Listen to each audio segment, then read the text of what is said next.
contenders na nag-iog series of workshops. So they will be judged according to the 3 criteria. Voice quality, which includes of tone, diction, and style for 40%. Stage presence, which consists of personality and projection for 30%, and text votes for 30%, a total of 100%. Ug karon kay naman tay criteria for judging, atong ilailahon kung kinsa ang atong mga judges. Kurt? We are very lucky to have judges who are very competent in their own fields. Natay judge nga music authority, natay judge nga top fashion designer, naputay judge nga grand champion sa usa ka singing contest sa UK, ug naputay judges nga talent mentors.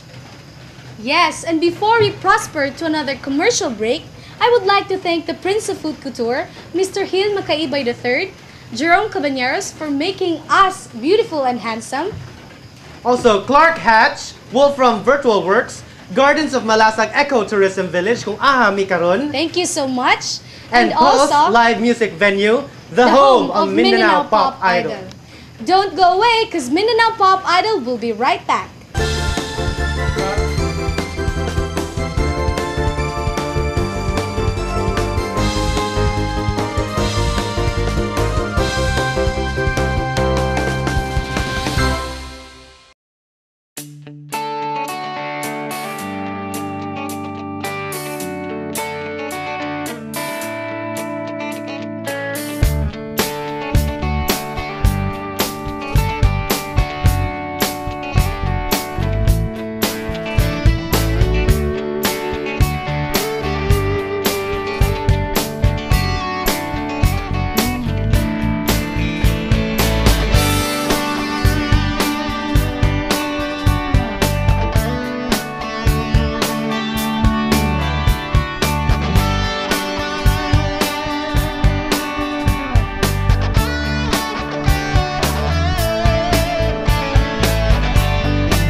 It's so sad to say bye-bye, but before that, in behalf of the producers, staff, and crew of Mindanao Pop Idol, thank you so much sa atong mga parents, contenders, sa atong loyal viewers sa pagdawat ug pagsuporta sa atong programa.